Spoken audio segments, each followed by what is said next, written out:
ሰው ፍቅረኛውን የገደሉበትን ባለስልጣናት ለመበቀል የዓለምን ሕግጋት በሙሉ ቢጥስ ምን የሚገደው ይመስላችኋል? ፍቅረኛው በአይኑ ፊት ተገላበት በሐሰት ተወንጅሎ የነበረው የቀድሞ የልዩ ኃይል ወታደር ጂያን አሁን በበቀል እሳት እየነደደ ኮሪያን እያናወጠ ይገኛል። ነገር ግን በበቀል ብቻውን አልመጣም። የፕሬዝዳንት እጩ ሚስጥራዊ ልጅ ሪያ እና ስልጣን ጥመኛዋ ኪም ሕይወቱን ሙሉ በሙሉ ሊቀይሩት ነው። ጂያን ፍቅሩን ይበቀል ይሆን ወይስ በሴረኞች መረብ ውስጥ ተጠልፎ ይወድቃል? እስከ መጨረሻው ተከታተሉ።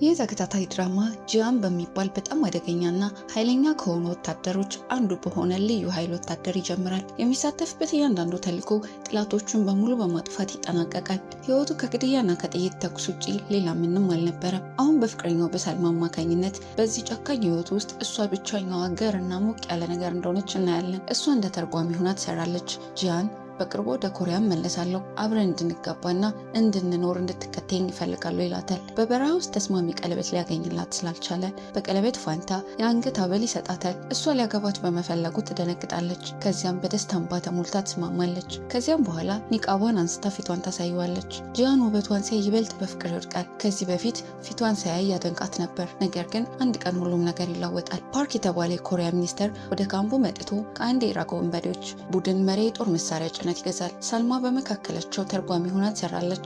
ስምምነቱ ከተጠናቀቀ በኋላ ፓርክ ሚስጥሩ እንዳይወጣ ሰዎቹ ሰልማን እንዲገሏት ያዛል። ሰዎቹ እሷን ያክቷታል። ጂያንም እንደ እብድ እየሮጠ ይከተላቸዋል። ነገር ግን ሊደርስባቸው አይችልም። ፓርክ ሲስቅ ያየዋል። ከጥቂት ጊዜያት በኋላ የሰልማን አስክሬን መሬት ላይ ተጋድሞ ያያል። ጂያን ክፉኛ ተሰበረ። በስቃይ እየጮህና እያለቀሰ በላይዋ ላይ ይወድቃል። በድንገት አንድ ሰው ይመታዋል። እናም ራሱን ይስታል። ሲነቃ በእጁ ላይ ሽጉጥ ያገኛል። የኢራቅ ፖሊሶችም በሰልማ ግድያ ወንጀል በቁጥጥር ስር ያውሉታል። የራሱ የጂያን ጓደኞች እሷን እንደወደዳትና መቼም ዝም እንደማይል ስላወቁ ከእሱ ለመገላገል ሲሉ በሞት ተጠያቂ በማድረግ አምልጠው እንደነበር ታወቀ። ነገር ግን ጂያን ከኢራቅ ፖሊሶች ለማምለጥ ይሳካለታል። አሁን ቱርክ ውስጥ ይገኛል። የሚመራውም በአንድ ግብ ብቻ ነው፣ የፍቅረኛውን ሞት ለመበቀል። በጎዳናዎች ላይ ይራመዳል። አንዳንድ ሰዎችም ትንኮሳ ያደርጉበታል።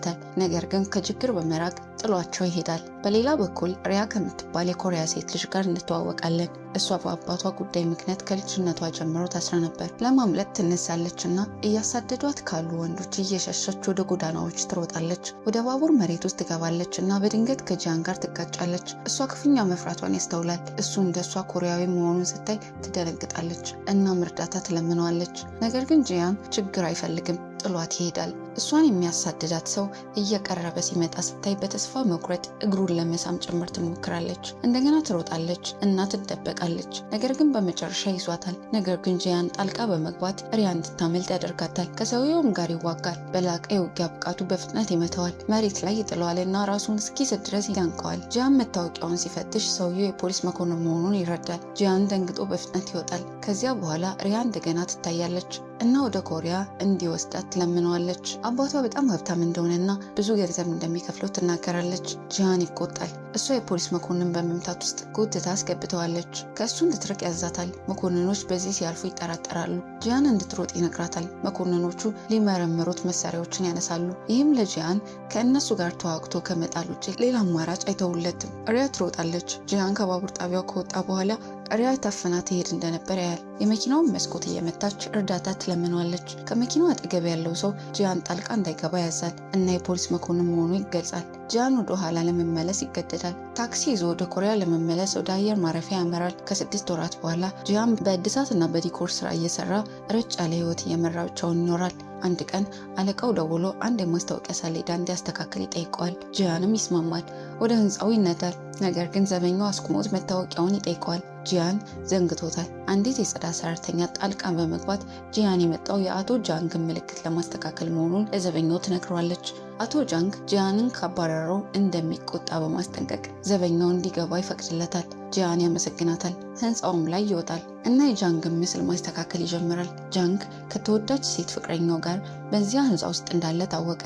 ጃንግ ለኮሪያ ፕሬዝዳንትነት እጩ ነው። እሱ ሳያውቅ ፍቅረኛው መጠጡ ላይ እስከላቅላበታለች። በቴሌቪዥን ላይ ባለቤቱ ኪም በቅርቡ የመጀመሪያዋ ቀዳማዊት እመቤት ልትሆን ስለምትችል ረጋ ያለች ውብና ትሁት ሆና ቃለመጠይቅ እየተደረገላት ነው። ጃንግ ሙሉውን ብርጭቆ ይጠጣል እና ከፍቅረኛው ጋር ሊቀራረብ ሲል ጂያን በውጭ በኩል ምልክቱን እያስተካከለ መሆኑን ያስተውላል። ፍቅረኛው በፍጥነት መጋረጃውን ትዘጋዋለች። ጃንግ የማዞር ስሜት መሰማት ይጀምራል እና አጽ እንደተቀላቀለበት ይረዳል። በተመሳሳይ ጊዜ ቅጥረኛ ወታደሮች በህንፃው ጋራጅ ውስጥ በመድረስ የጃንግን ሰዎች ያጠቃሉ። እነሱ በጣም የተካኑ በመሆናቸው ጠባቂዎቹን በቀላሉ ያጠፏቸዋል። እነሱ የተላኩት በሌላ የፕሬዝዳንት እጩ ሲሆን ጃንግን ከፍቅረኛው ጋር ለመቅረጽ ካሜራዎችን ይዘው ነበር። ካለበት ቦታ ሆኖ ጂያን ትርምሱን ያያልና የጽዳት ሰራተኛው አደጋ ላይ መሆኑን ያስተውላል። እንድትሮጥ ይነግራታል። ነገር ግን አንድ ቅጥረኛ ወታደር መትቶ ይጥላታል። ይህንን ሲያይ ጂያን ዝም ብሎ መቆየት አልቻለም። መስኮቱን ለመስበር ይሞክራል። ጠንካራ መስታወት ነው የያዘው። መፍቻ በኃይል ወደ መስታወቱ ይወረውርበታል። በመጨረሻም ይሰብረዋል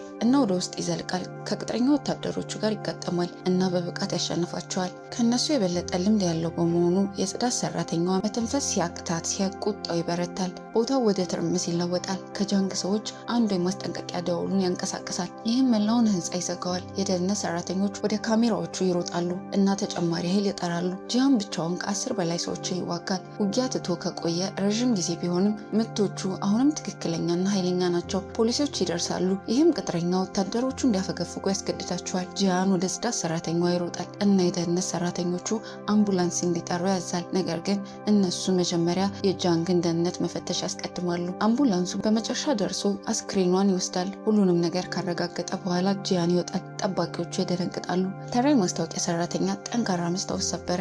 ጃንግ ለባለቤቱ ለኪም ደውሎ ምልክቱን ያስተካከለውን ሰው እንድትይዘውና እንድትገድለው ይነግራታል። ኪም ትስማማለች እና ከሰዎቿ አንዱ ለሆነው ጆክ ደውላ ጂያንን እንዲገለው ታዘዋለች። ጂያን ወደ ቤቱ ይመለሳል። የጆን ሰዎች ከ20 በላይ የታጠቁ ግለሰቦች በጸጥታ ወደ ቤቱ ያመራሉ። ጂያን ይሰማቸዋል። ይህ በእንዲህ እንዳለ የደህንነት ሹሙ ተንቀሳቃሽ ምስሉን አይቶ ይደነግጣል። ወደ ጆክ ይሮጣል እና ሁሉም ከመሞታቸው በፊት ሰዎቹ እንዲመልስ ያስጠነቅቀዋል። ጆክ ሙሉ ሰራዊቱ እንደላከ በመናገር በነገሩ ይስቃል። የጆክ ሰዎች በብዙ አቅጣጫዎች ወደ ጂያን ቤት ይገባሉ። ጂያን በድንገት ይታያል። አንዱን ይመታል፣ አንገቱንም ይሰብራል፣ መብራት ያጠፋል እና ሌሎቹንም ያለምንም ጥረት ያስወግዳል። ሳይታይም ይንቀሳቀሳል። እጆቹን ብቻ ይጠቀማል። ከጨረሰ በኋላ ይወጣል። ሹሙም ማንም ባለመሞቱ ተረጋግቶ ይደርሳል። ጂያን እነሱን የመግደል ሀሳብ አልነበረውም። ቆይቶ ጃንግ ወደ ቤት ይመለሳል። ከኪም ጋር ያለው ጋብቻ ሙሉ በሙሉ ስልታዊ እንደሆነ ይገለጣል። ቤተሰቦቿ ለፕሬዝዳንትነት መነሳቱን ይደግፋሉ። እሷን በምላሹ የአባቷን ኩባንያ ትወርሳለች።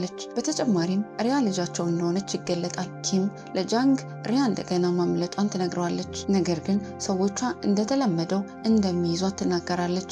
ጃንግ በሪያ ላይ አንድ ነገር ቢከሰት ጋብቻችን ያበቃል ሲል ያስጠነቅቃታል። ሪያ በጎዳናዎች ላይ ስትሮጥ የልጅነት ጊዜዋን ስታስታውስ አባቷን ስትጠብቅ እንዲመለስ ስትጸልይ እናያለን። ከዚያም የእናቷን አስክሬን ከእንቅልፍ ክኒኖች አጠገብ ታገኛለች። ከዚያን ጊዜ ጀምሮ ኪም ባህታዊ እንድትሆንና ከአባቷ እንድትርቅ ወደ ገዳም ሰደዳት። ሪያ ይህንን ትጠላዋለች እና ሁል ጊዜ ለማምለጥ ትሞክር ነበር። በአሁኑ ጊዜ በአንድ መኪና ፊት ለፊት እስክትቆም ድረስ ትሮጣለች። ፖል የተባለ ታዋቂ ዲዛይነር ከመኪናው ይወርዳል። በውበቷ ይማረካል። ፎቶ ያነሳትና በኢንተርኔት ላይ ይለጥፈዋል። ሪያ በአሰቃቂ የልጅነት ጊዜዋና በማህበራዊ ጭንቀት ምክንያት ደንግጣ ትቆማለች። አንዲት አሮጊት ሴት መንገድ እንድታቋርጥ ትረዳታለች። ይህ በእንዲህ እንዳለ ጂያን ወደ አዲስ ክፍለ ሀገር ይደርሳል። የወታደራዊ ዩኒፎርም በመልበስ ራሱን በመለወጥ ከፖሊስ ያመልጣል። ጆክ ጂያንን መግደል ባለመቻሉ በኪም ፊት አፍሮ ይቆማል። ሊያገኘው ቃል ይገባል። ነገር ግን ኪም ጂያን ያየውን ነገር ያጋልጣል ብላ ትፈራለች። ሹ ጣልቃ በመግባት ጂያንን መያዝ የማይቻል መሆኑን ይናገራል። እሱ ከምርጥ ሰልጣኞች አንዱ ነበር። በኢራቅ ያገለገለና በሐሰት የተባረረ የላቀ ልዩ ኃይል ወታደር ነው። 3 ቡድኖች እንኳን ሊይዙት አልቻሉ። ኪም በትዕቢትና ውድቀትን ባለመቀበል ፕሮፌሽናል ጉዳዮችን መላክ እንድትችል ጆክ የጂያንን መገኛ እንዲያገኝ ታዛለች። ሹ ዋጋ እንደሌለው ያስጠነቅቃታል። ቆይቶ የኪም ረዳት ፖል የሪያን ፎቶ በኢንተርኔት ላይ መለጠፉን ትነግራታለች። ኪም ደንግጣ ይህ የሪያን ማንነትና የጃንግ ሚስጥራዊ ልጅን ሊያጋለጥ እንደሚችል፣ ስሙንና የምርጫ እድሉ ሊያበላሽበት እንዲሁም ውርሷን ሊያሳጣት እንደሚችል ትረዳለች። በቁጣ ተሞልታ ሪያ በአስቸኳይ እንድትመጣ ታዛለች። ሪያ በኪም ሰዎች እዝ ተሰጥቷት በበረራ ወደ ኮሪያ ትመለሳለች። ጃንግ ለሹ በግል ሲያነጋግረው እሱን ይበልጥ እንደሚያምኑ ይነግረዋል። ምርጫውን ካሸነፈ ሹ የደህንነት ሹም ይሆናል። ሪያን እንዲጠብቃት ይጠይቀዋል። በእሷ ላይ አንድ ነገር ቢከሰት ኪም የገባችውን ነገር ሁሉ እንደሚያፈርስ በማስጠንቀቅ ሹ መልእክቱን ለኪም ለማድረስ ፈቃደኛ አይሆንም። ነገር ግን ሪያን በማንኛውም ዋጋ ለመጠበቅ ቃል ይገባል። ጆክ በከተማው ካሜራዎች አማካኝነት ጂያንን ይከታተላል። ጂያን ግን የአንድ ገበሬን የተበላሸ መኪና ይጠግንለታል። ገበሬውና ባለቤቱ እንደ ልጅ እያዩት አብሯቸው እንዲቆይ ይጋብዙታል። በምሽት ጂያን በኢራቅ ከሽብር ቡድኖች ጋር የተዋጋበትን ያለፈ ታሪኩን እንደ ቅዠት ያስታውሳል። እናትየው ስታለቅስ ይነቃል። ልጃቸው ከ50 ቀናት በፊት ስለሞተ ከዚያን ጊዜ ጀምሮ እርሻቸውን ትተውታል። ጂያን ያዝንላቸዋል እና ምንም ሳይጠይቅ ለመርዳት ይወስናል። በሚቀጥለው ጠዋት ሰብሉን ይንከባከባል፣ እንዲሁም ተባዮችን ያስወግዳል። ገበሬው አመስጋኝ ነው። አብሮ ይመገባሉ እና ገበሬው ጂያን ረዘም ላለ ጊዜ እንዲቆይ ጋብዘዋል። እናትየው የልጇን ሸሚዝ ትሰጠዋለች። ቆይቶ ጂያን አቅርቦቶችን ለመግዛት የገበሬውን መኪና ይይዛል። ይህ በእንዲህ እንዳለ በጆክ የተላከ ገዳይ ይደርሳል። ገበሬውና ባለቤቱን ያስራል እና የጂያንን መገኛ ይጠይቃል። እምቢ ሲሉ በህይወት ሊያቃጥላቸው እየተዘጋጀ ቤንዚን ያፈስባቸዋል። ጂያን ልክ በሰዓቱ ይደርሳል። ገዳዩን በቢላ ያጠቃል። ጂያን ቢላውን ለጥቂት ያመልጣል። ጥንካሬ ቢኖረውም ከዚህ ተቃዋሚ ጋር ይታገላል። ጂያን ቢላውን መትቶ እስኪጥለው፣ ቁጥጥር እስኪያገኝ፣ እስኪመታውና ራሱን እስኪስት ድረስ ከባድ ውጊያ ያደርጋል። ካሰረውም በኋላ ጂያን ማን እንደላከው እንዲናገር ይጠይቃል። ገዳዩ እምቢ ይላል። ጂያን ሊያሰቃየው መዶሻ ይይዛል። ገዳዩ በእኔ ባይሆንም በሌላ ሰው በመጨረሻ ትሞታለህ፣ አንተን የሚረዳ ማንኛውም ሰው ይሞታል ሲል ያስጠነቅቀዋል። ጂያን በብርድ ስሜት እኔ ከረዥም ጊዜ በፊት መሞት ነበረብኝ ሲል ይመልሳል። መዶሻውን እንደገና ያነሳል። ገዳዩ በመጨረሻ ተስፋ ቆርጦ ስሙን ይገልጻል። ጂያን ወደ ቤቱ ያመራል። የጠባቂዎቹን ቁጥር እየተከታተለና እያሰላ በተመሳሳይ ጊዜ ሪያ ወደ ኪም ቤት ትደርሳለች እና እሷን ፊት ለፊት ስታያት ቁጥጥሯን ታጣለች። ኪምም አድገሻል፣ ልክ እናትሽን ትመስያለሽ ትላታለች። ሪያ መልሳ አንቺ ሰይጣን ነሽ፣ በአንቺ ምክንያት እናቴ ሞተች፣ የልጅነት ጊዜም ጠፋ ትላለች። ኪም የሆነውን ነገር ሁሉ ለአባቷ ጥቅም እንደነበረ ትመልሳለች። ከዚህም አንድ ሰራተኛ ሪያን ይዛት እንድትሄድ ታዛለች። በዛው ቅጽበት ጂያን እንደ ዕቃ አራሽ ራሱን ለውጦ ወደ ቤቱ ይደርሳል። ሁለቱም ጠባቂዎች በቀላሉ ይመታቸዋል። በድንገት ወደ ኪም ክፍል ይገባል። ኩባያውን ከእጇ ላይ መትቶ ይጥለዋል። እሱ የማስታወቂያ ሰራተኛው መሆኑን ስታይ ትገረማለች። ሆኖም ምንም ፍርሃት አታሳይም። በጣም ደፋር ነህ፣ በፊቴ ትታያለህ ብዬ አልጠበቅኩም ትላለች። ጂያን ላስጠነቅቅሽ ነው የመጣሁት። እኔና በዙሪያ ያሉትን ሰዎች በሰላም ተይን፣ ካልሰማሽ እመጣብሻለሁ። ላስጠነቅቅሽም ለመጀመሪያ ጊዜ በአካል መጣሁ፣ ነገር ግን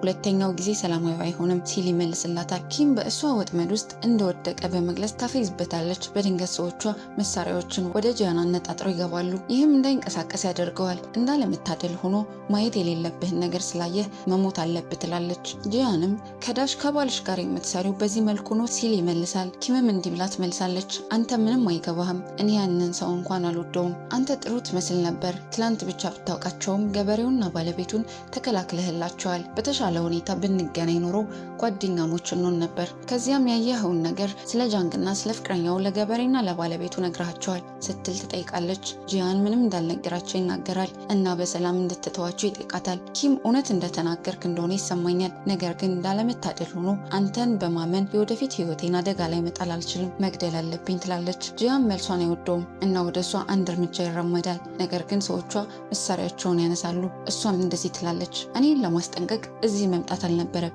ከዚያም ሰዎቿ ይዘውት እንዲሄዱና እንዲገሉት ታዛለች። ይይዙትና ጋራዥ ውስጥ ወዳለ መኪና ይወረውሩታል። ሊንቀሳቀሱ ሲሉ የፖሊስ ሳይረን ድምፅ ይሰማሉ። ፖሊሶቹ የመጡት ጂያን ቀደም ብሎ በሰረቃት ሞተር ሳይክል ምክንያት እንደሆነ ታወቀ። ጠባቂዎቹ ከእነሱ ጋር ሲጠመዱ ትኩረታቸው ይከፋፈላል። ጂያን በትኩረት መከፋፈል በመጠቀም በእጁ ላይ ቤንዚን ያፈሳል እና ከካቴናው ውስጥ ያወጣዋል። ይወጣና ሁለቱን ጠባቂዎች በቀላሉ ይጥላቸዋል። ተጨማሪ ጠባቂዎች ጋራዥ ውስጥ ይደርሳሉ፣ ነገር ግን ጂያን ይደበቃል። ከዚያም በአደገኛ የውጊያ ብቃቱ በድንገት ያጠቃቸዋል። አንድ ጠባቂ በኤሌክትሪክ ያናውጠዋል፣ ነገር ግን ጂያን አይነካም። ይይዘውና ከመኪና መስኮት ጋር ያጋጨዋል። ሁሉንም ካሸነፈ በኋላ ራሱን ሙሉ በሙሉ ነፃ ያደርጋል። ሽጉጥ ይይዛል እና ወደ ቤቱ ይመለሳል። እንደገና ከኪም ጋር ይጋፈጣል። ሽጉጡን ወደ እሷ አነጣጥሮ ይህ ያስጠነቀኩሽ ሁለተኛው መገናኛችን ነው ይላል። ሽጉጡን ወደ ራሱ ያነሳል። ለመጀመሪያ ጊዜ ለመሞት ስትዘጋጅ ፍርሃት በትዕቢት ቦታ ይተካል። ሪያ በድንገት ትታያለች እና ግደላት ብላ ትጮኻለች። ጂያን ይለያታል። ልክ በባቡር ጣቢያው ያገኛት ልጅ እሷ ነች። እጣ ፈንታ እንደገና ስላገናኛቸው ይደነግጣል። ምንም ነገር ከመጠየቁ በፊት ሰራተኛዋ ፈጥና በመግባት ሪያን ይዛት ትሄዳለች። የኪም ጠባቂዎች እንደገና ይታያሉ። ጂያን ሽጉጡን በኪም ላይ እንዳደረገ ጠባቂዎቹ በአስቸኳይ መኪና እንዲያዘጋጁ ያዛል። ኪምም እንዲታዘዙ ትነግራቸዋለች። ከዚያም ለጂያን እዚህ በህይወት አትወጣም፣ ብቸኛው መንገድ መንገድ ይቅርታ እንድትጠይቀኝ መማጸን ነው ትለዋለች። ጂያን ዝም እንድትል አለዚያ እንደሚገላት ይነግራታል። ከዚያም ቀደም ብሎ ውጪ ደብቆት የነበረውን ስልክ ያወጣና የተናገርሽውን ሁሉ ቀርጫለሁ፣ በ24 ሰዓት ውስጥ ለፖሊስ እንዲላክ ተደርጓል። ለዚህ ነው እኔና በዙሪያ ያሉትን በሰላም ተይን ያልኩሽ፣ እኔም ብትገድኝ ሌላ ሰው ይልከዋል ይላል። ኪም እንደበለጣት በመረዳት ትደነግጣለች። ለመናገር አቅም አጣች። ጂያን ከዚያም ስልኩን ማይክሮዌቭ ውስጥ በመክተት ያጠፋዋል። ቅጂውን የምታቆምበት መንገድ እንደሌላት እንድታመን በማድረግ የኪም ረዳት ጆንግጂ ተስማሚ መኪና እንዲያዘጋጅ ያዛል። ጂያን ከኪም ጋር ይወጣል። እሷን እንድትነዳ ያስገድዳታል። ሰዎቹ በሌላ መኪና ይከተሏቸዋል። ኪም አሳንሻ አይቻለሁ፣ ተሳስቼ ነበር ስትል ትመሰክራለች። በቅጂው ምትክ ማንኛውንም የገንዘብ መጠን ለመስጠት ለመደራደር ትሞክራለች። ነገር ግን ጂያን ከሰጣት ወዲያውኑ እንደምትገድለው ያውቃል። በድንገት በሞተር ሳይክል ላይ ያሉ ሁለት ሰዎች ይታያሉ እና ያሳድዷቸዋል። እነሱ የኪም ሰዎች አይደሉም፣ የሌላኛው የፕሬዝዳንት እጩ ሰዎች ናቸው። የኪም መኪና ፍጥነት የሚቆጣጠር መሳሪያ ይዘዋል። ኪም ፍሬኑን መስራት ማቆሙን ትረዳለች። ቅጥረኛ ወታደሮቹ ገዳይ አደጋ ለማድረስ ፍሬኑን አበላሽተውታል። መኪናው ያለ ቁጥጥር ፍጥነቱ ይጨምራል። ጂያን ሊተኩስባቸው ሽጉጥ ያወጣል። ነገር ግን ኪም መስኮቶቹ ጥይት የማይበሳቸው መሆናቸውንና በቀላሉ እንደማይከፈቱ ትነግረዋለች። አደገኛ እንቅስቃሴዎችን እያደረገች መኪናውን ለመቆጣጠር ትታገላለች። ጂያን ወንበር እንዲቀያየሩ ያዛል እና መንዳቱን ይረከባል። ከጀርባ ያሉ የኪም ሰዎች ለምን ወንበር እንደቀያየሩ አልገባቸውም። አሁንም ስለ እውነተኛ አደጋ አያውቁም። ጂያን ሞተር ሳይክሉን ለመግጨት ይሞክራል፣ ነገር ግን አይሳካለትም። ከዚያ ሌላ እቅድ ያወጣል። መሳሪያው የሚሰራው በ20 ሜትር ክልል ውስጥ ብቻ ነው።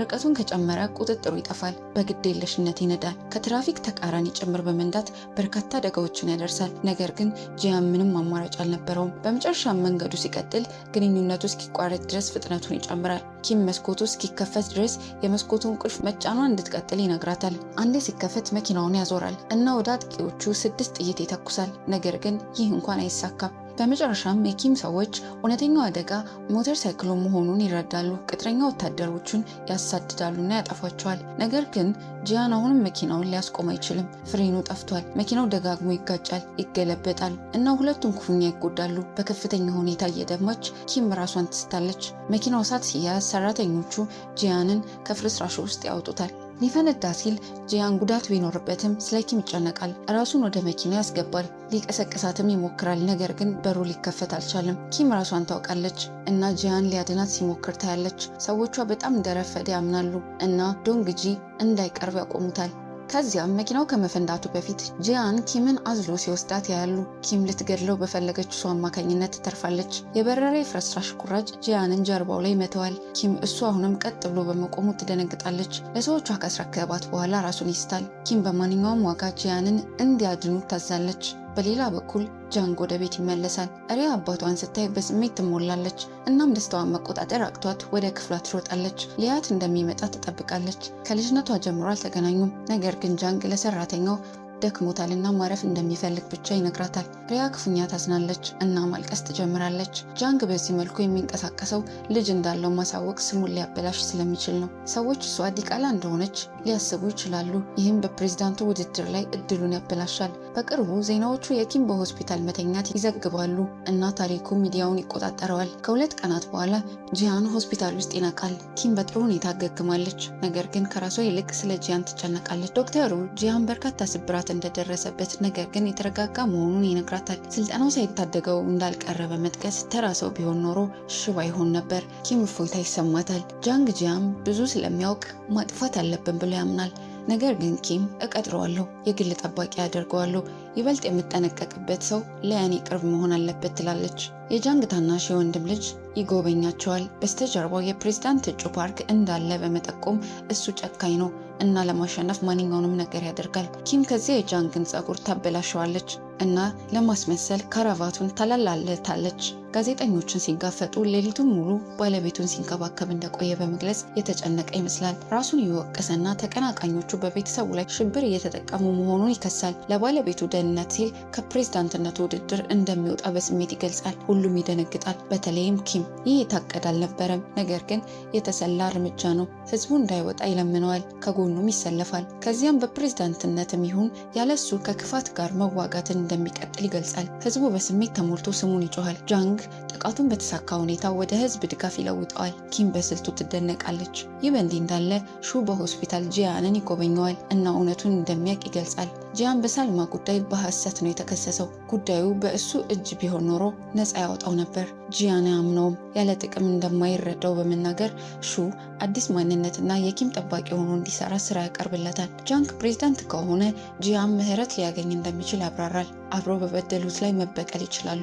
ጂያን እምቢ ይላል። ውጊያ ሰልችቶኛል፣ እንደገና ለማንም ታማኝ አልሆንም። ሹ የሰጠውን ቅጃ ያጠፋዋል እና ይወጣል። በዚያው ቅጽበት ፓርክ ጥርጣሬ ለማስወገድ ኪምን ለመጠየቅ ሆስፒታል ይደርሳል። ጋዜጠኞች ይጠይቁታል፣ እሱ ግን ክሱን ውድቅ ያደርጋል። ከጎበኛት በኋላ ፓርክ ጂያን ቀድሞውኑ ባለበት ሊፍት ውስጥ ይገባል። ጂያን ይደነግጣል። ይህ ለሳልማ ሞት ተጠያቂ ሰው ነው። የመበቀል ፍላጎቱ ይነሳል። የአንድ ጠባቂ ሽጉጥ ይመለከታል። ሲወስደው ጠባቂዎቹን ሁሉ ሲገድል ወደ ፓርክ ሲያነጣጠር ያስባል። ነገር ግን ይህ ሁሉ በጭንቅላቱ ውስጥ ብቻ ነው። በእውነታው ግን ያቅማማል። ከውጥረቱ የተነሳ ቁስሎቹ እንደገና ይከፈታሉ። አንድ ጠባቂ ከልፍቱ እንዲወጣ ያስገድደዋል። ጂያን ይበሳጫል። እድሉ ነበረው፣ ነገር ግን ሊንቀሳቀስ አልቻለም። የሳልማ ሞት ትዝታዎች ያጥለቀልቁታል። ፓርክ ሲስቅ ህይወት የሌለው አስክሬኗ ሁሉም ይመጣበታል። የመበቀል ቁርጠኝነቱ ይመለሳል። ወደ ቤት ሲመለስ ጂያን መዘጋጀት ይጀምራል። በቅርበት ዳሳሾች የሚነቃ ቦምብ ይገነባል። ቆይቶ ፓርክ ወደሚቀመጥበት የተለመደ ጸጉር ቤት ይሄዳል። ጂያን እንቅስቃሴዎችን አጥንቶ ቀድሞውኑ እዚያ ይገኛል። ፓርክ የጸጉር ስራው ሊያበቃ ሲል ጂያን ቀድሞ ይንቀሳቀሳል። አንድ ነገር የጠፋበት በማስመሰል የሰራተኞቹን ትኩረት ይከፋፍላል። እናም የዳሳሽ መሳሪያውን በፓርክ ጃኬት ውስጥ ይከታል። ከዚያም ተቀምጦ ይከታተላል። ቦምቡ ከመውጫው በር ላይ ተቀምጧል። ጂያን እቅዱ እንደሚሳካ ያምናል። ነገር ግን በድንገት አንድ ልጅ ወደ በሩ ይሮጣል። ጂያን ሊያስቆመው ይሞክራል፣ ነገር ግን አንድ ጠባቂ ያግደዋል። እንደ እድል ሆኖ ልጁ በሚሽከረከር በር ውስጥ ይያዛል እና መውጣት አይችልም። ጠባቂዎቹ ፓርክን ወደ ሌላ መውጫ ይመሩታል። ፓርክ ያመልጣል። ጂያን ይደነግጣል። ሲወጣ አንድ ጠባቂ ጠረጥርና ለምርመራ ያስቆመዋል። ጂያን በጠባቂው እጅ ላይ ጉዳት ያስተውላል። ይህም ቀደም ሲል ጭንብል ካደረጉት ቅጥረኛ ወታደሮች ጋር ሲዋጋ ያየው ያው ጉዳት ነው። እነዚያ ቅጥረኛ ወታደሮች የፓርክ ሰዎች እንደነበሩ ይረዳል። አሁን ደግሞ ጠባቂው ያሸነፋቸው ጂያን መሆኑን መጠራጠር ይጀምራል። በድንገት ጂያን ይመታዋል። አዎ እኔ ነበርኩ ይላል። ከዛም በኋላ ይሮጣል። በርካታ ጠባቂዎች ያሳድዱታል። ነገር ግን ጂያን ማምለጡን ሲቀጥል መንገዱን የሚያግደውን ማንኛውም ሰው ይዋጋል። ጣሪያው ላይ ሲደርስ ቀደም ብሎ ያዘጋጀውን ገመድ ይይዛል እና ሹ ሲጠብቀው ያገኘዋል። በገመዱ ይወርዳል። ከሹ ጋር መኪና ውስጥ ይገባል እና ኪም በውስጡ እንዳለች ያገኘዋል። ሹ ፓርክን ለመግደል ያወጣው እቅድ በጣም ጥሩ ነበር፣ ነገር ግን እንዳለመታደል ሆኖ አልተሳካም ይለዋል። ጂያን ኪምን ለረዳችሁ ያመሰግናታል። የድምፅ ቅጂውን አሁንም እንዳላከው ትረዳለች እና ማንነትን ለፓርክ ሰዎች ተጋልጧል። እሱም መበቀል ይከብድሃል፣ እኔ እረዳሃለሁ። እንዳየኸው ፓርክን መበቀል ቀላል አይደለም። እሱ በቀላሉ የሚገደል ሰው አይደለም፣ ሁል ጊዜ እድለኛ ነው። እናም ጥበቃውን እንደሚጨምር እርግጠኛ ነኝ። እሱን ግን ለምን መበቀል እንደምትፈልግ አሁንም አላውቅም። ነገር ግን የጠላት ወዳጄ ነው። ኃይላችንን አንድ አድርገን አብረን እንጣለው። ሙሉ የደህንነት ኩባንያዬ ለአንተ አገልግሎት ዝግጁ ይሆናል። እጣ ፈንታ ያገናኘን ይመስላል ትላለች። ጂያን ይስማማል እና ከዚህ የተሻለ እቅድ እንደማያገኝ ያምናል። ፓርክን መበቀል ቀላል እንደማይሆን በማወቅ ጥንካሬውን ለመመለስ ስልጠና ይጀምራል። ማንነቱ ይለወጣል እና በደህንነት ኩባንያው ውስጥ ኬቱ ተብሎ ይታወቃል። አሰልጣኙ ሶንግ ጂያን ዝም ብሎ አዲስ ተቀጣሪ እንደሆነ በማሰብ የስልጠና ክፍለ ጊዜዎችን እንዲቀላቀል ያዘዋል። በስልጠና ወቅት ሶንግ ጂያንን እንዲያጠቃው ይነግረዋል። እሱ በጂያን ፍጥነትና ብቃት ይደነግጣል። ትኩረቱን ሊከፋፍለውና ሊጥለው ይሞክራል፣ ነገር ግን ጂያን ራሱ ጥሎታል። ሶንግ በሰልጣኞቹ ፊት ያፍራል እና ጂያን ስልጠና እንደማያስፈልገው ይረዳል።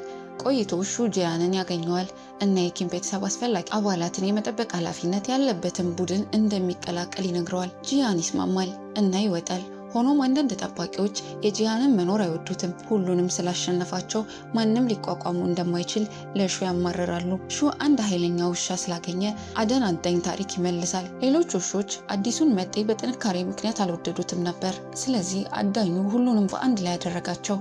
እናም በመጨረሻ አንዱ መሪ ሆኖ ወጣ።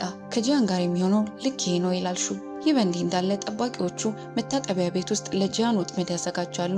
እሱ ግን ያስተውላል እና ይመክታቸዋል። እነሱ አሁንም በመካከላቸው የበላይ እንደሚሆን የአደገኛ ውጊያ ብቃቱን አልተረዱም። ሹ እና ሌላ ጠባቂ ውጊያውን ይከታተላሉ። ሹ ማንም በጂያን ፊት መቆም እንደማይችል በማወቅ ይስቃል። ቆይቶ ጂያን ለጠባቂዎቹ በይፋ ይተዋወቃል። ጂያን በደህንነት ስርዓቱ ላይ ጉድለቶችን እንዳገኘ፣ ለዚህም እንደተቀጠረ ይነግራቸዋል። እያንዳንዱ ጠባቂ ተግባሩን ይቀበላል። ጂያን ተልዕኮ ሪያንን መጠበቅ መሆኑን ይረዳል። እሱ የምርጫው ጊዜ እስኪያልቅ ድረስ ተዘግቶባትና ከሚዲያ ተደብቃ መቆየት አለባት። ከሩቁና ሪያ እሱን ታየዋለች እና በባቡር ጣቢያው የተጋጨችው ሰው እሱ መሆኑን ታስታውሳለች። ጂያን በቀን ፈረቃ ለሪያ ኃላፊነት ካለባት ሚ ከምትባል ጠባቂ ጋር ይገናኛል። እሷ ሪያን ከማን በላይ ታውቃለች እና ሁኔታዋን ታብራራለች። ሪያ በበርካታ የስነ ልቦና እክሎች ትሰቃያለች። የሚርገበገብ ብርሃን ትፈራለች። ለዚህም ነው መጋረጃዎች በሙሉ ተዘግተው የሚቀመጡት። የጠንካራ ብርሃን እንደ ፀሐይ ብርሃን መጋለጥ ጊዜያዊ የትዝታ ማጣት ሊያስከትል ይችላል። ለዚህ ነው በምሽት ብቻ በቤቱ ዙሪያ የምትዞረው። ቀኑ የሚጀምረው ከምሽቱ 3 ሰዓት እስከ 9 ሰዓት ላይ ነው። ስለታም ነገሮች እንደሌሏት ለማረጋገጥ ሁልጊዜ ክፍሎቿ ይፈተሻሉ። በተጨማሪም ከባድ ማህበራዊ ጭንቀት አላት እና እንግዶችን ትፈራለች። ስለዚህ ጠባቂዎቹ ርቀታቸውን ይጠብቃሉ እና ከእሷ ጋር ግንኙነት አያደርጉም። ጂያን የተልእኮውን ሙሉ ዝርዝር ከሹ ያገኛል። የእሱ ሚና ሪያን በክትትል ካሜራዎች መከታተል ነው። ይህ በእንዲህ እንዳለ ጃንግ እና ኪም በአንድ ድግስ ላይ ይሳተፋሉ። ጃንግ በሴቶች ተከቦ ጊዜውን ሲያሳልፍ፣ እሷ ብቻዋን በመቆሟ ኪም ትበሳጫለች እና ትቀናለች። ፓርክ ይታያል እና ጃንግ እንዲህ ያለች ውብ ሚስት ያለችው በእነዚህ ሴቶች ሁሉ መከበቡ ይገርማል በማለት ያበሳጫታል። ኪም በልበ ሙሉነት በመመለስ ታሳፍሯለች። በዚህ መልኩ ሴቶች ለባሌ ድምፅ እንደሚሰጡ ማረጋገጥ ይችላሉ። ፓርክን ፈገግ ይላል። ዓለም አደገኛ ሆናለች። እንደገና መኪና ስትነጂ እንዴት ሰላም ይሰማሻል? እሷም ትመልሳለች፣ ልክ አንተ ወደ ፀጉር ቤት ስትሄድ ሰላም እንደሚሰማ ሁሉ እኔም በቅርቡ ማን ሊገለኝ እንደሞከረ አውቃለሁ። በድንገት የጃንግ ፍቅረኛ ያቺ ቀደም ሲል የነበረችው ሴት ትታያለች። ፓርክ እሷን ሲያይ ይወጠራል። ኪም በኩባንያዎቹ ውስጥ ስትሰራ እንደቆየች ትነግረዋለች። ፓርክ መጋለጡን ይረዳል። እንግዲያውስ እኩል ነን፣ ሰላም እናውርድ ይላል። ኪምም እኩል አይደለንም፣ ነገር ግን ሰላሙን እቀበላለሁ ትላለች። ፓርክ እሷ ቀላል ተቃዋሚ እንዳልሆነች ይረዳል። ከድግሱ በኋላ ኪም የተዋሃዱና አፍቃሪ ለመምሰል ጋዜጠኞችን ሲቀበሉ ጃንግ እጇን እንዲይዝ ተጠይቀዋለች። ለመጀመሪያ ጊዜ ጃንግ ወደ እሷ ይቀርባል። ይህም ያስደንቃታል። ቆይቶ ወደ ቤት በሚሄዱበት መንገድ ላይ ታለቅሳለች። እሷ ሁል ጊዜ በእውነት የሚወዳት ባል ትፈልግ ነበር። ይህ በእንዲህ እንዳለ ጂያን ሪያን ይከታተላል። ከክፍሏ ወጥታ ወደ ኩሽና ስትሄድ ያያታል። ፓስታ ለመስራት በመፈለግ እንደ ልጅ ትደሰታለች። ነገር ግን ማብሰያውን ማሰራት አትችልም። ተበሳጭታ ፓስታውን ይዛ ትወጣለች። ጂያን ሊረዳት እየተመኘ ይመለከታል። ቆይቶ ወደ ውጭ ይወጣል እና ጣሪያው ላይ ጥላ ሲንቀሳቀስ ያስተውላል። ለሚ ይደውላል።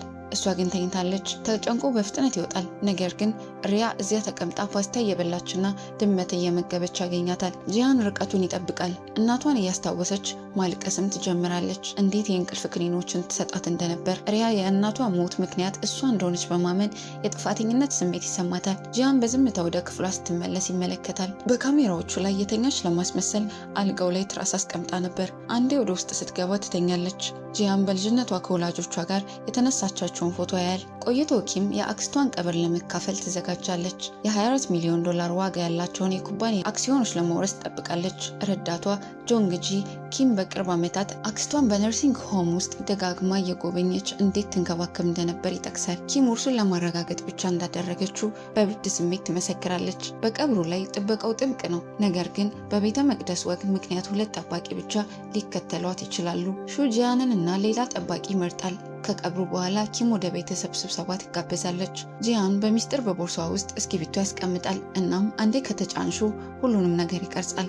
እኔም ሰማለሁ፣ ሁለቴ ከተጫንሹ አደጋ ላይ መሆንሽን አውቃለሁ እና እመጣለሁ ይላታል። ኪም በጥብቅ ወደ ተጠበቀ ኮሪደር ትገባለች እና ከጀርባው ወደሚዘጋው የስብሰባ ክፍል ትደርሳለች። በውስጡ ጠበቃዋ የሟቿን ኑዛዜ በቦርሳ ውስጥ እንዳለ፣ ነገር ግን ቁልፉ አንድ እጅ ብቻ እንዳለው ያውጃል። ቁልፉ ያለው በኪም እጅ እንደሆነ ታወቀ።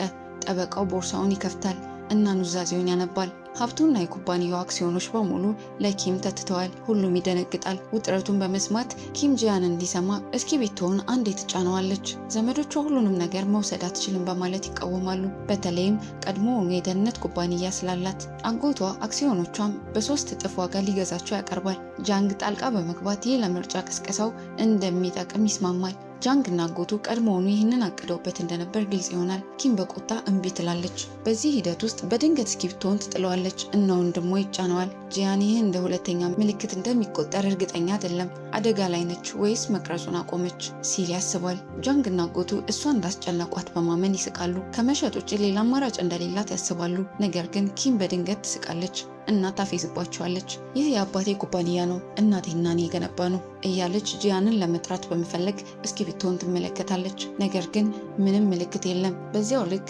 ጂያን አንድ ችግር እንዳለ ይሰማዋል። ጃንጥላ ይዞ ወደ ህንጻ ይገባል። በውስጡ የኪም የእንጀራ እናት አባቷ መቼም እንዳላመናትና የባሏን ኃይል ተጠቅማ ኩባንያውን ለመውሰድ ያወጣችው እቅድ መጋለጡን ታፌዝባታለች። ኪም ልታለቅስ ትቃረባለች። ይህ በእንዲህ እንዳለ ጂያን በድንገት በመግባት ጠባቂዎቹን ሁሉ ያለምንም ጥረት ይጥላቸዋል። ማንም አንድ ምት ሊያሳርፍበት አልቻለም። ከዚያም የማስጠንቀቂያ ደወሉን የሚቀሰቅስ እሳት ይለኩሳል። የውሃ መርጫዎች ይነቃሉ እና የቤተሰቡ አባላት ሲሸሹ ትርምስ ይፈጠራል። ጂያን ኪምን በዣንጥላው ይከልላታል እና ይዟት ይወጣል። እስኪ ብትሆን ሁለቴ ባትጫኗም እንዴት እንደፈለጋት ትገረማለች። ማንም ጠባቂ ከዚህ በፊት ያለ እሷ ትዕዛዝ ተንቀሳቅሶ አያውቅም። ነገር ግን ጂያን የተለየ ነው። ውጪ ከቤተሰቧ ጋር አታወራም። የራሱን መመለሻ መኪና እንዲፈልግ ትነግረዋለች። በመንገድ ላይ ታለቅሳለች እና ለጂያን ያለኔ ፍቃድ እንደገና በራስ አትንቀሳቀስ ትለዋለች። ከዚያ ቀን ጀምሮ ኪም በጂያን ላይ ሙሉ በሙሉ መተማመን ትጀምራለች። በሚቀጥለው ቀን ጂያን ሪያን የመከታተል ፈረቃውን ይቀጥላል። ወደ ኩሽና ትሄዳለች እና ውሃው ቀድሞውኑ የሞቀ ሆኖ በማግኘቷ ትደሰታለች። ጂያን ያዘጋጀላት መሆኑ ታወቀ። በደስታ ፓስታውን ታበስላለች። ጂያን ፈገግ በማድረጉ እየረካ ይመለከታል። ቆይቶ ሲጋራ ለማጨስ ወደ ውጭ ይወጣል። ሚ ቀድሞውኑ ምሽት ለጥሪው ምላሽ ባለመስጣቷ ይቅርታ እየጠየቀች ትቀርበዋለች። ለእሱ ፍላጎት ለማሳየት ትሞክራለች። ነገር ግን ጂያን ተመሳሳይ ስሜት የለውም። እሷም ቀጥላ ትቀርበዋለች። እሱ ግን ፈቀቅ ይላል እና ስለ ሪያ ይጠይቃል። ሚም ሪያ አባቷን ማየት እንደምትፈልግ እንደነበር፣ ነገር ግን ጃንግ መቼም እንዳልተጨነቀላት ታብራራለች።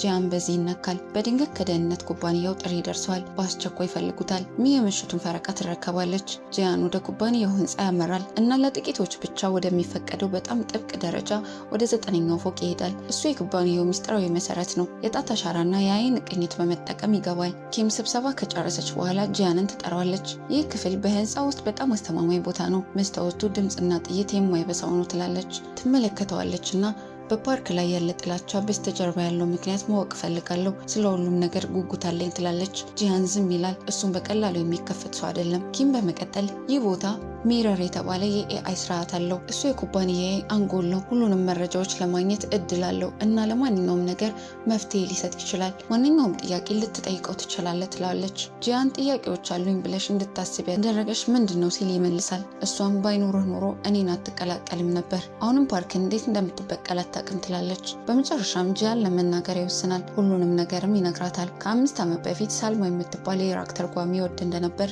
እሷ በፓርክና በአንድ የኢራቅ ሰው መካከል ያለ የጦር መሳሪያ ስምምነት ተርጓሚ ነበረች። ፓርክ ብዙ ስለምታውቅ እንድትገደል አዘዘ። ከዚያም ጂያን በግድያዋ በሐሰት ተከሰሰ። ለዚህ ነው ፓርክን መግደል የምፈልገው ይላል። ኪም ትነካለች እና ዓላማውን ትረዳለች።